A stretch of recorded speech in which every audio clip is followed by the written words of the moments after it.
Bentornati nel forum e oggi sono qui a parlarvi di Legacy. Ora, chi ci segue assiduamente l'avrà visto sicuramente apparire in una delle live più o meno recenti. Per Legacy devo ringraziare MS Edizioni che ce l'ha fornito e così l'abbiamo potuto recensire, e la UFO Press che l'ha effettivamente prodotto. Ricordiamo però che Legacy non è un titolo esclusivamente italiano, è un titolo inglese che è stato originariamente prodotto da, scusate leggo i nomi perché non ho una memoria eidetica, Mina McJanda e Douglas Santana Mota. Quindi se siete interessati al titolo anche magari in una lingua originale potete anche andarvelo a ritrovare in quello che era la versione, per così dire, inglese.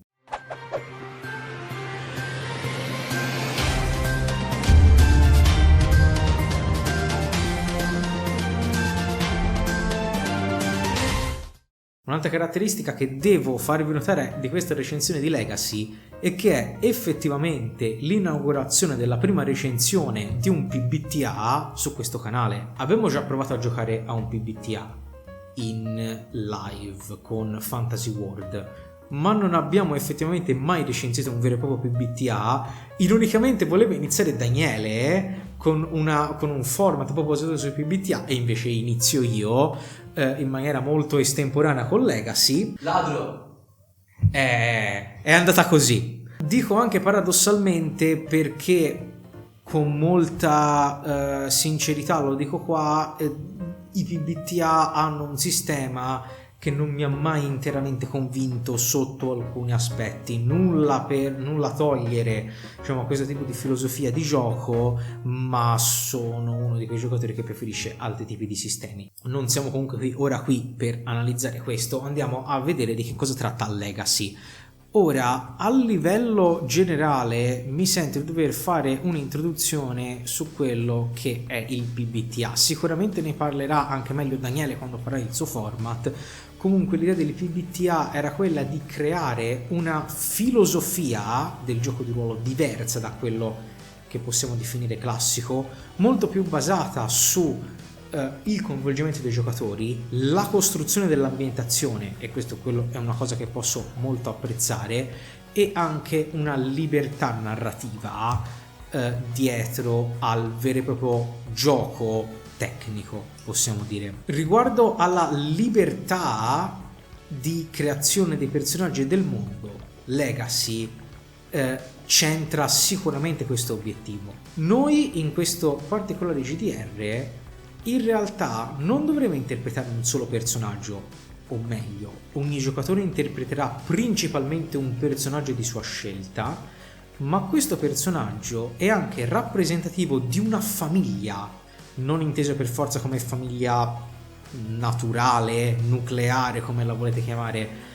ma una famiglia inteso come gruppo sociale, come persone che si riconoscono all'interno di un rapporto comunque sentimentale particolarmente forte, in delle situazioni non particolarmente piacevoli. Sono tutte situazioni apocalittiche.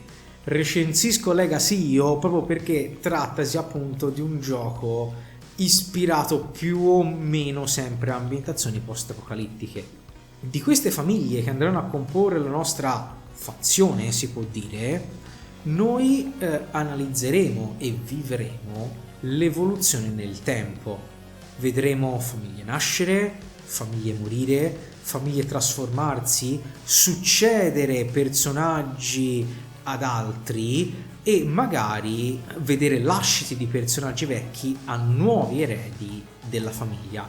È un'idea molto interessante perché ci porta a vivere avventure anche molto distanti fra di loro nel tempo e con personaggi fondamentalmente diversi, ma che sono comunque sempre tenuti insieme da una idea ben precisa che è collegata alla famiglia, che è sicuramente un concetto che in qualsiasi modo ognuno di noi può in quanto meno identificarsi.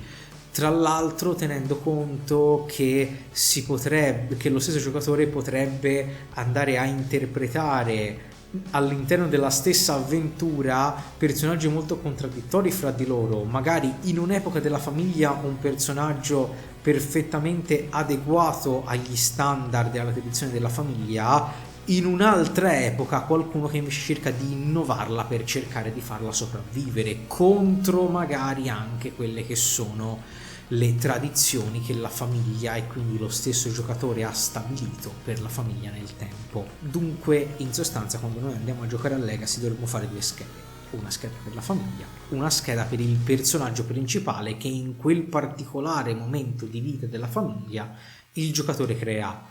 Sembra complicato sulla carta, ma non lo è nella sostanza. Il fatto che sia un post-apocalittico non è limitativo, perché già lo stesso Legacy ci presenta 3 tipi, diciamo, di macro ambientazioni in cui potremo giocare. Qui devo veramente apprezzare il fatto che abbiano descritto e preso ispirazione da una varietà incredibile di media per darci una visione il più possibile flessibile del genere post-apocalittico. Possiamo ad esempio trovare l'ambientazione delle rovine, quindi il post-apocalittico più classico e più duro. Pensate alla strada, a The Road, pensate in un certo senso anche a Mad Max, con la lotta per le risorse. Picnic sul ciglio della strada, che ha ispirato Stalker, e sono sinceramente contento di vederlo nominato in un gioco di ruolo, perché sebbene abbia come ambientazione le sue limitazioni, sono veramente convinto che sia adatto a un gioco di ruolo. Possiamo trovare l'ambientazione degli Echi, che è più adatta a quelle ambientazioni sì post-apocalittiche, ma con un elemento fantascientifico molto potente dietro, magari derivato dalla società precedente.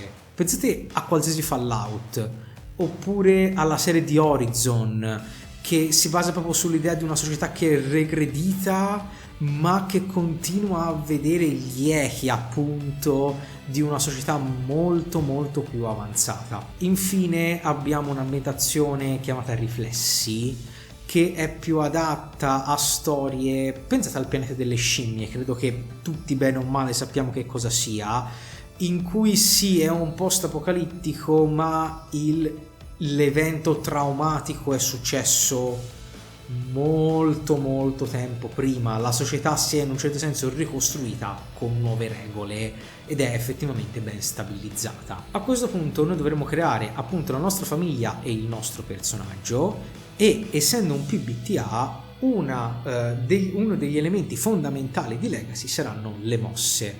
Le mosse, che da giocatore classico io definirei anche i tiri, sono semplicemente quei macro insiemi narrativi che ci permettono di individuare effettivamente quale caratteristica, ad esempio del nostro giocatore, dovrà essere tenuta di conto quando dovremo tirare i dadi.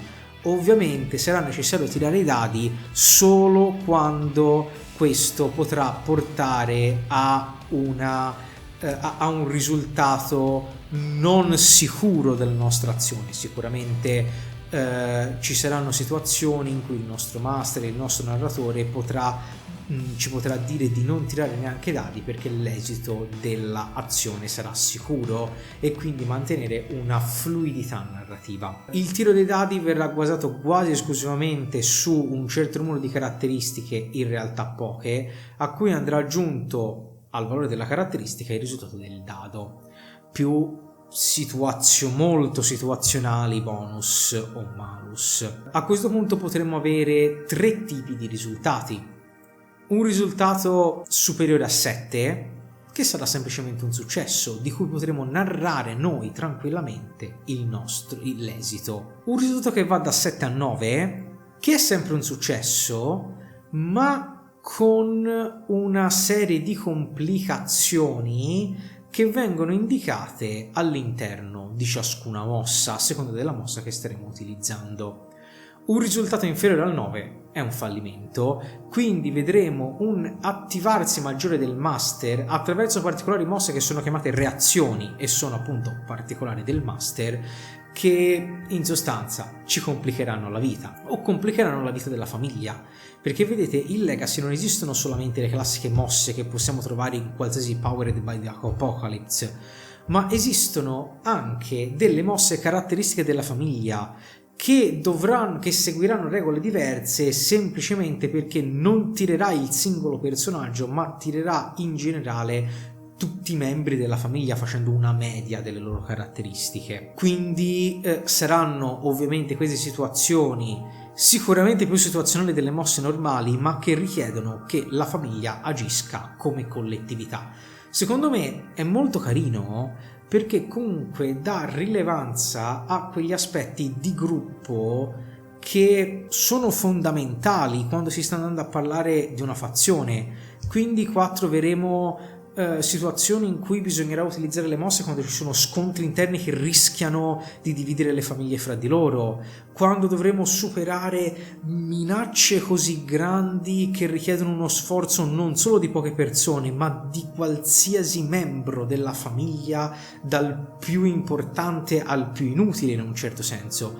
E quindi una differenziazione abbastanza importante, anche perché quando andremo a scegliere la nostra famiglia dovremo sicuramente scegliere delle mosse fondamentalmente diverse da quelle individuali di un personaggio, perché una famiglia nel suo insieme può fare molto di più che un personaggio singolo, ovviamente. Il manuale a questo punto, oltre che fornirci un'avventura introduttiva, ci fornisce anche, per in realtà una bella parte del suo spessore, tutta una serie di playbook. Che cosa sono i playbook? Sono semplicemente esempi di famiglie che noi possiamo prendere esempio per creare la nostra. Ricordiamo che poi all'interno di una famiglia dovremo interpretare un personaggio a seconda del passaggio del tempo. Dovremo appunto scegliere da una delle famiglie del playbook che più si confà al nostro desiderio, delle mosse che potranno essere, nello specifico in creazione 2, che potranno appunto essere utilizzate quasi come mosse speciali caratteristiche della singola famiglia accanto a quelle generiche. In conclusione, trovo che Legacy sia un'idea molto molto valida, perché analizza un aspetto come molto spesso classico dei PBTA che non si vede nei giochi di ruolo classici, in particolare quello della famiglia e dell'evoluzione della famiglia. È una cosa che è spesso solo un elemento di trama, di background, qui diventa un elemento quasi meccanico e fondamentale, ed è bello vedere questo spostamento talvolta dal personaggio singolo alla famiglia al personaggio singolo. L'unica critica che effettivamente gli devo muovere è che questo è stato il primo Powered by the Apocalypse che abbia letto, e nella sua impostazione, non sto parlando dell'impaginazione o della qualità grafica del manuale che è stupenda, ma nel modo in cui spiega alcuni elementi, alcune volte può essere un po' caotico, e soprattutto per essere un esponente dei PBTA, quando va a spiegare le risultanze delle mosse o delle reazioni che il master può contrapporre alle mosse, è molto schematico, quasi limitativo in alcuni casi, perché ci saranno solo poche e determinate opzioni in molti casi in cui si potranno scegliere, cosa che in alcuni PBTA io non ho visto accadere, perché generalmente le mosse erano molto meno specifiche e quindi potevano ricoprire una varietà molto più vasta di attività. In ogni caso, io consiglio, per chiunque sia interessato al genere post-apocalittico, soprattutto sotto un'ottica di creazione di una lore, di un'ambientazione, di provare Legacy, perché è molto diretto non solo a dire questo è il mio personaggio, ma anche dire questo è il mio personaggio che è all'interno di questa fazione, di questa famiglia, che è stato importante a creare questo aspetto del mondo. Questo è un aspetto di PBTA che io rispetto molto, ovvero quello di concentrarsi sulla narrazione condivisa fra il master e i giocatori, anche perché in altri giochi di ruolo molto più classici ne ho avuto esperienza, ed sono sempre comunque state esperienze molto positive quando si riesce a creare una lore condivisa. Detto questo questa era la mia breve posizione sul legacy di quello delle MS Edizioni, almeno per quanto è distribuito in Italia. Spero che questo video vi sia piaciuto, vi invito, se vi è piaciuto, a mettere mi piace, a condividerlo, a passare dalle nostre pagine Facebook. Abbiamo anche un gruppo Telegram, se vi interessa fare due chiacchiere in una maniera diciamo più leggera, più rilassata con noi. Abbiamo anche una pagina Instagram dove pubblichiamo tutta una serie di aggiornamenti, e ovviamente se siete interessati a più dei nostri contenuti iscrivetevi al canale. Francesco dal Forum Sentenzia, chiudo.